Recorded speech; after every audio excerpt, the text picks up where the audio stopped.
Broadcasting from the business capital of the world, this is the Podcast Business News Network. I think we can read the minds of many of us thinking that it's a brand new year. It's time for a change, especially looking at a new career, maybe starting a new business. But what do you need to get that done? What do you need to be a true entrepreneur and start a business, one that's going to thrive and be successful? Well, she's going to help us out with that. She is somebody that helps people find their purpose, looks at their career strategies. She's done a lot, worked with a lot of companies, created a lot of companies, and she's back with us. Joann Perahia joins us on the program. Joann, welcome. How you doing? Oh, I'm good, Steve, and thank you for having me. And how are you? I'm well. And yeah, it's I can speak from experience. It was, I don't know, like 15 years ago, I had this idea of starting a business and it just felt right for me, but I knew nothing about business. I failed math in school.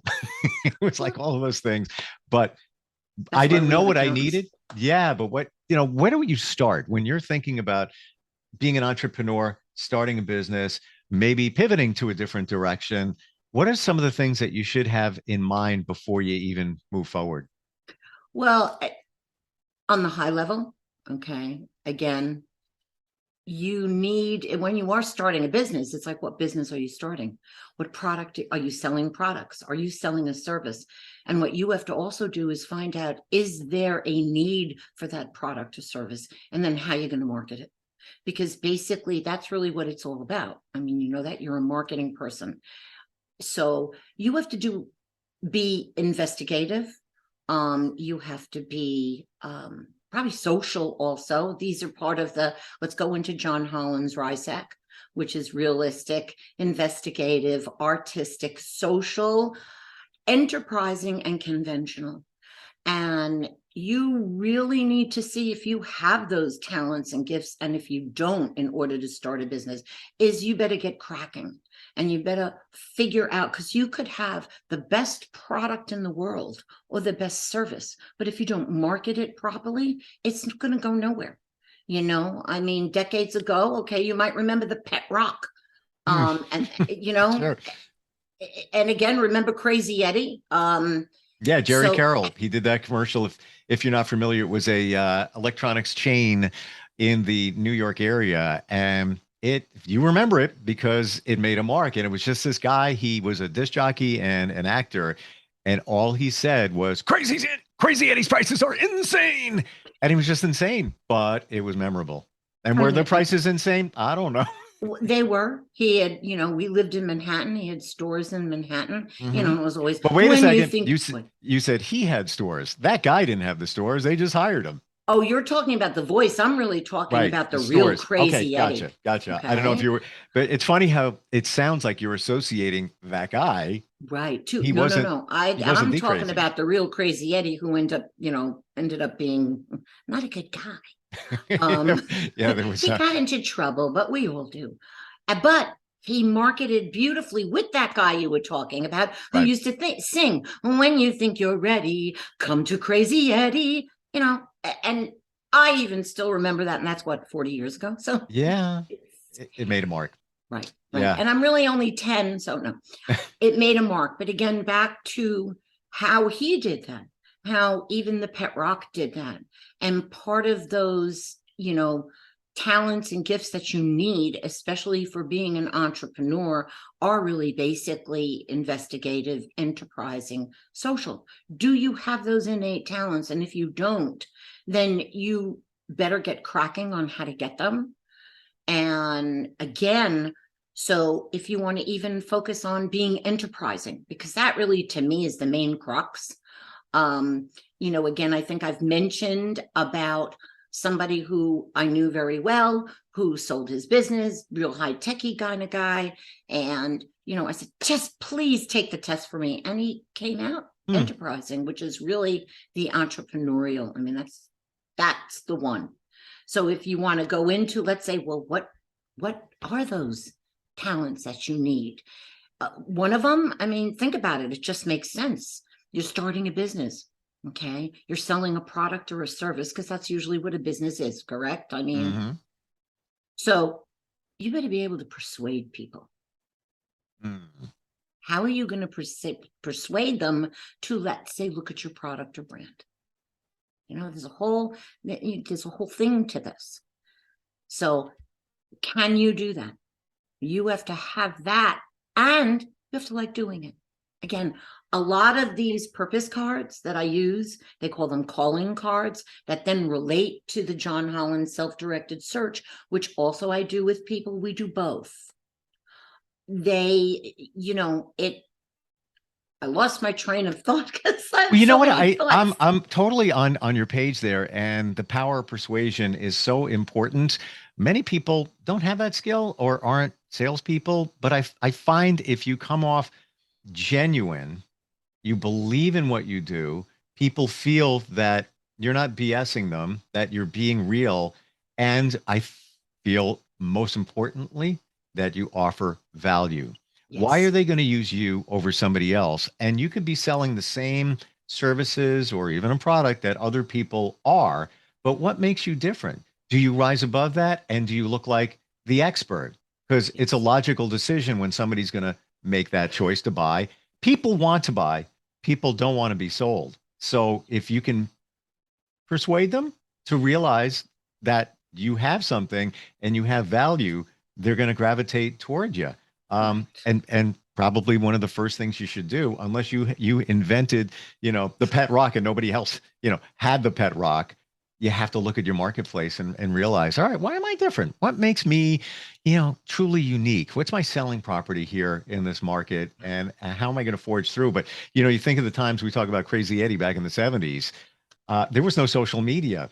There was limited Radio. media. There was traditional. That's It right. was radio and Radio TV, and TV. and that was it. Maybe, when you got innovative back then, there might have been a commercial before you went to go see a movie in a movie theater. Oh, wow. I remember that. Yeah, but that was it. That was different, That was it. different channels. Call that our social media now to some degree. But there wasn't, what else did you have? A billboard, newspaper ad, right? Billboards. Oh, yes, billboards. It's so funny you're bringing back memories of when I would develop software, and that for sales and marketing people, billboards. That Yeah. is one of them that we forget about. That, wow, they've really lost the market share there. And there's still, a place for billboards Yes. in this digital world, but not everywhere has billboards. And now it's progressed into digital Digital billboards, bill. so you can spin a bunch of different ads up there. Yep. But there's so many choices to get your message out. It just you. But before you even do that, you have to really look at what your message is going to be and where you sit within, your marketplace, who you're That's selling right. to. That's right. That is really that. Who is your customer? Where Right. do they hang out? So again, before you even, think of starting a business, if you do, then you come up with your product, you come up with your brand, but you better do a market test. Yeah. And again, it comes back to that whole persuading people. Just like another one is, do you like, or are you able to bring out potential? Because what you're doing is bringing out the potential of whatever you're selling or whatever business that you're doing. When you say potential for what? How do you mean that?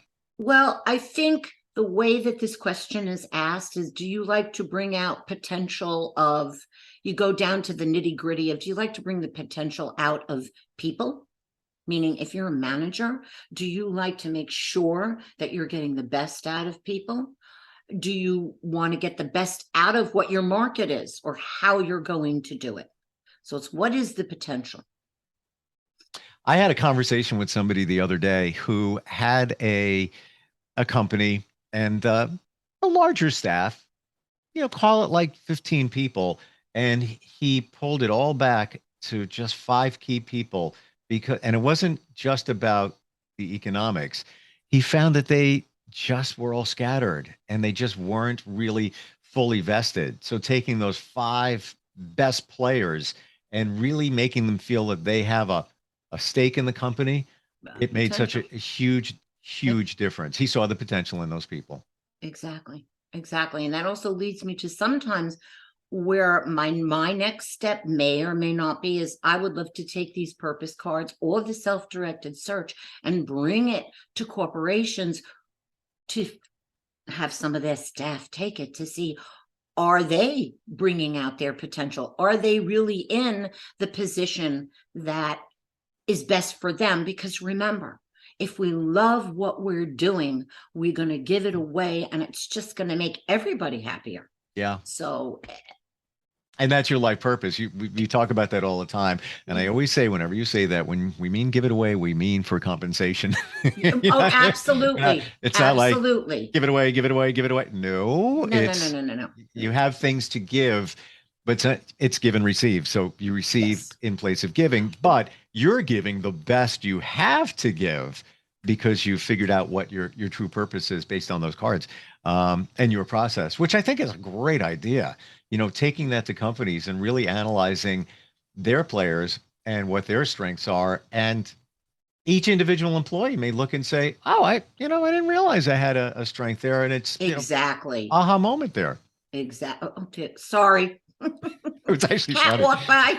That's great. I thought in your blurred background, I thought I saw a cat jump off the counter, and You might have. That's why I blurred the background this time, because let me tell you, it happens at my house all the time. In fact, I mean, we digress here, but it's I know. real. It's real. I can't even make a meal. I can't even toast an English muffin without one of my cats on the counter looking to eat. So I physically have to pick him up, flop. put him in the bath. Well, I try that, but he's back up, put him in the bathroom, close the door, wait till I'm done, open the door, let him come out. Oh, is that funny? Yes, they do come back up. That was we wanted to do video. One of my cats, when they were, kittens, when we first got them, although they weren't really little kittens because they Right. were more towards adults. And every time you open up the can of food, he'd come up and eat food. You throw him down on the floor. He'd come back up. You throw him down on the floor. Yeah, it's the same thing. And Yeah. I don't have time. I got to get moving in the morning. So Yeah. bathroom for you. And he doesn't Exactly. complain. He just like, Yeah. okay, I'm in the bathroom. I'm in the bathroom. They're I'm so coming out. cool. I'm a cat person. Oh, same here. I literally sent a text about an hour ago asking when I'm picking up my next kitten. Not kidding. Oh, Yeah. And the cat I'm referring to, the other one that is on the counter is maybe he's 4 months old now, not even. Oh, so you Oh. have really little babies. I haven't had a little baby. We adopted the last two that we got during COVID, Oh. and one was 8 months and one was 6 months. Yeah. So Yeah. All rescues here too. yeah. So getting back to the purpose cards that you have, Joann, can you use that process to look at different things within yourself? So, for example, Absolutely. am I an entrepreneur? Let me rifle through the cards and come up with that answer. Do I have enough creativity to achieve this goal, start a new business? Let me go through them. Let's see what we come up with there. All different angles, all different topics you could do with those. I think so. You can reverse engineer it. But the first thing to do is to really see who you are. And then we can reverse engineer it. And what happens not only with the cards, but with the self-directed search, because that's more detailed, that's more analytical. Can you explain for us self-directed search? I know we talked about it a while ago. Okay. The self-directed search is a true test, okay, that is given by an institution. Okay. They're called PAR. I forgot the acronym. And you can really just Google self-directed search and it will come up. So it is questions based upon John Holland's RISEC, the personality traits. Now, that one you pay a little money for. Actually, it's included in my cost because I want to review it with you. And you can do a lot of things with that tool that you have to learn. It's not like, oh, okay, I get this. Because you can also look at what your traits are, find other jobs that, oh, well, I really want to do this. Because what it does is it takes your top 3 traits, even your 4th one, whether the combinations. I mean, my combinations is I'm enterprising, I'm social, and I'm artistic. And it puts that into that category. Then they may take my 4th one, which is conventional. So you can go into the system. Okay, you answer the questions. And remember, this is what you love to do. Doesn't mean you're good at it. It's what you love to do. And it then puts them into the job market. So it's really cool. There's also the ONET that's free. It's not as good. The self-directed search right now, they're starting to use with high school students. So remember that to help them figure out what their major should be in college. You said something interesting just now in that this shows you who you are, what your passions are, but doesn't necessarily mean you should be doing that. Am I getting that right? It depends. I like that as an answer. It depends. Again, what does it all come back down to? Unfortunately, the almighty dollar. And it comes down to, can you support yourself?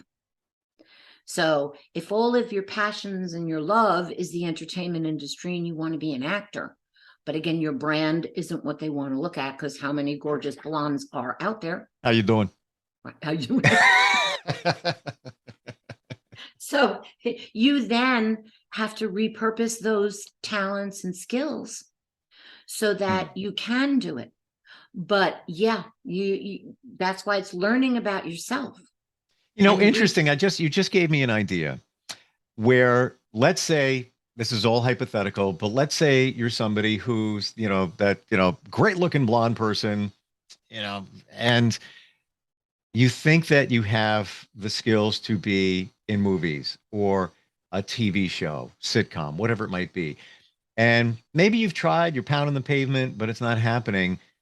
There's other ways to get it done and support yourself and sort of do the same thing where you could pivot and do, again, hypothetical, but be the spokesperson in training videos where you have a script and you explain something and maybe, whatever. But just so you know, okay, your training videos, usually nowadays, because yes, that is absolutely accurate. I've done them. And I've done the voiceover for training videos, but it's for my technology and for where I worked. I was like, come on, guys, you want me to create a written manual? Let's do it this way. Right now, those big training videos usually are actors. Well, this is what I'm saying. At the ground level of an actor, you listen, the chances of hitting it big in a movie or hitting it big in a TV show, it's slim. Well, go read my book. Well, there you go. What's the title of the book again? It's called The Unabashed Truths the Entertainment Industry Won't Tell You. And it's a guide to the business of acting. Yes. And you're bringing up a very important point. Okay. I had a client who he wanted to be an actor, good looking guy, but he didn't like his brand. And he's in New York, and New York is a great place. We're also opening up another studio around the corner from my house.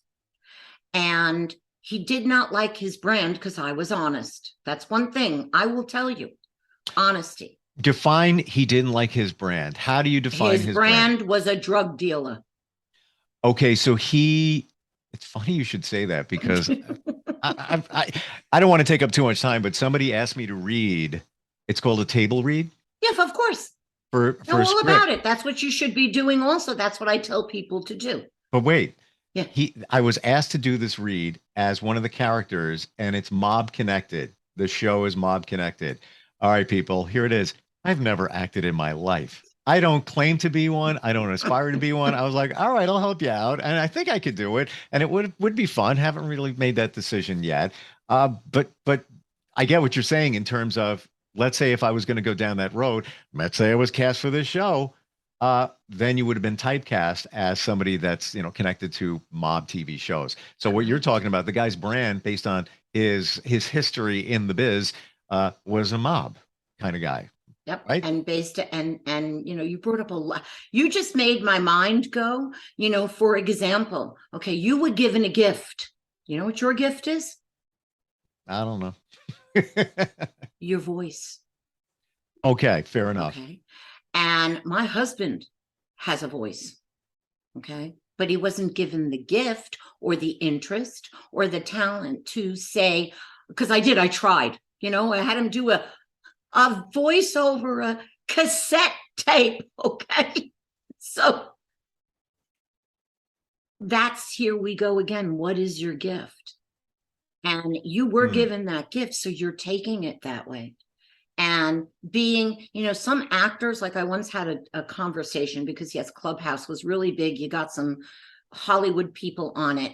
And we were having a conversation where I say presenting is different than acting. And they say, no, it's the same. And I guess they are. So you do your radio show hosting, you can act easily. Take one second. I see the connection. There's a connection. Because you're playing yourself if you do a radio show in some regards. But I'll be honest with you that I just wanted to be on the radio. I never thought I had a great voice. It was just, I would do it. I lacked a lot of confidence in the beginning. Even halfway through, still lacked confidence in that. And then I got to the point where it all broke through for me was I don't even think about it. I just do it. And that's where it happened. Also another key. There's so many facets as to finding your passion, as to what you're doing in your life. And again, I'm not a therapist, I'm not a counselor, but everything that you read, I'm even reading a book that, oh God, what was the actor? I forget his name. He did a documentary on his therapist. So I decided to get the book. And in it, and I actually quote it in my next blog, this is what happens if you really find that passion. And if you don't stress yourself about it, it happens. Agreed. Here's it. I can't believe you said that because I just did a radio show before I was here talking about Elton John, and he's retired 5 times. Yeah. And one of them was for 23 days. And it wasn't a ploy to get people to buy tickets or anything. And a psychologist studied this whole thing. Ozzy Osbourne has done the same thing. Many stars have done the same exact thing where I'm retiring. No, I'm not. Notice they're musicians. Yes, centered on musicians here. Okay. And it comes down to one thing. After all this psychologist studied every angle of it. It's motivation. Elton John has massive motivation that prevents him from retiring. Just he can't unmotivate himself because he's motivated to perform. And maybe if we have that kind of motivation, that will move us forward to find our passion, to use our passion. But what it is he's using his passion. Absolutely. See, and that's why he can't. And there are many of us that I'll be working till I'm not being 6 feet under anyway. But I will be doing something because again, it comes back to purpose. And if we have a purpose, yes, I see people retired and they're all traveling and they have been traveling. And I'm like, okay, I don't know. Sometimes I say you've seen one city, you've seen them all, but don't say that. But I understand, and I wonder, to your point, Joann, does that get played out after a while of traveling and doing, all different things like that? Retired, is it like, all right? Well, you know what they say. What? There's been studies, and basically some of the high-end CEOs. I had a friend who was a big CEO at some hedge fund decades ago, and he stopped working. Did you know that he went to his office for the last time? He had a heart attack and died. Okay, so honestly thought you were going to say that because same thing with elderly people. When they stop doing what they were doing on a regular basis, they start progressing in age so much faster. More. That's right. Yes. Yeah. And it really does come back to what is your passion? And great if you can, don't go crazy over it. That's why I like doing this, because then I help you figure it out. And then you go on your way and you try. But you also don't want to block yourself either. Again, I always say knowledge is power, but self-knowledge is empowerment. Well, what you said before with the guy that wasn't happy with his brand, you were honest. And you talked about the tests that you can find online, pay a little bit for it. Now what do? You help interpret it and show somebody how they can use that information, because I probably would be clueless. All right, great. Now what? Right. What do I do with that? And that's what the self-directed search does do. Right. Okay. And that's also what the ONET does. That one's free. Okay. But in my experience, the self-directed search is much better. The self-directed search does eventually take you to the ONET, which is free from the government, but they don't, and it's got some very good information. And that helps you figure out, okay, so these are my top 3 qualities. Where do they fit in? That are my passions that I love doing. So, and then also it helps you to figure out, again, we discussed this last time in terms of your friend that was the technology person. He took his other talents and gifts, which I did too. I took my creative, I took my being on stage to speaking at conferences. Yeah. So you look at all of this and you say, how can I do this in this particular field that maybe I'm in, or that my talents and gifts are directing me to? 100%. But again, yeah, again, it comes back to, I have another acting client, because I do have some acting clients who, I give the book to, and we walk through, we do things. And this person is beautiful blonde, but it's missing. Keeps trying. And you never know. I mean, you never know with anything. But again, it's also back to, I want to be a singer, but can you carry a tune? Yeah. That's really black and white. Yeah. And again, with my book for the acting, it's really, okay, you've got the craft. Here's the craft, but can you handle the business? Because the business of acting is very difficult. Oh, huge. Yeah. And it's more difficult being a parent, because that's what I cover also. Right. Because being a parent of child actors is very difficult. Tough skin you have to have advise. as a parent, or anybody that's looking to go into that field, to deal with rejection, and so much to talk about, but we're out of time. Yeah. Well, there you go. It's always so wonderful. What is your website, Joann? Somebody wants to connect with you and start the process, find their purpose, and maybe discover some things about themselves? Yeah, absolutely. It's my name, which is JoannPerahia.com. I know somehow I should change that, but no. Again, JoannPerahia. Embrace that, because I wish back in the day I locked down steveharper.com, and some guy has it and he just throws up a blog and posts pictures of birds. Like, you should find out how much it's worth. He I might know. be willing to sell it. Yeah. And then he'll do a search and like, oh, that guy wants it. All right. Yeah. $3,000, whatever. Yeah, But yeah. whatever. Joann, always great talking with you. Learn a lot, and especially about our purpose and what we should be doing in our direction. So And thank you for having me. looking forward next time we get a chance to talk. You got it. Thanks. All We'll be right. right back. Are you looking for even more of the podcasts and hosts that you love? The Podcast Business News Network is proud to announce that you now have even more ways to listen live. Check out the MyTuner Radio, online radio box, and Simple Radio apps on iOS and Android, or find us online. Search for Business News Network on mytuner-radio.com, or search Podcast Business News Network on streama.com and onlineradiobox.com/US. Take your podcast on the go and don't miss a minute of the action.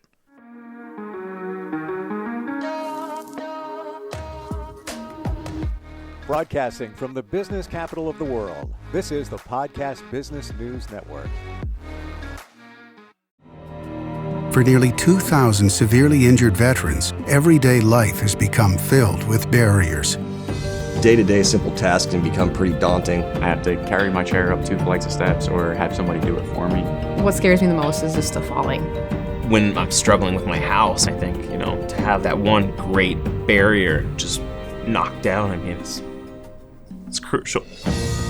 Home for Our Troops is a wonderful nonprofit that builds a mortgage-free, fully adaptive, handicap-accessible house. And there's no catch. It'll be our very first home that we've ever owned. This is a game changer. This is where your life begins again. We need you to join us in completing this important mission. Please visit hfotusa.org and help build homes and rebuild lives. Because of you, everything's going to be okay.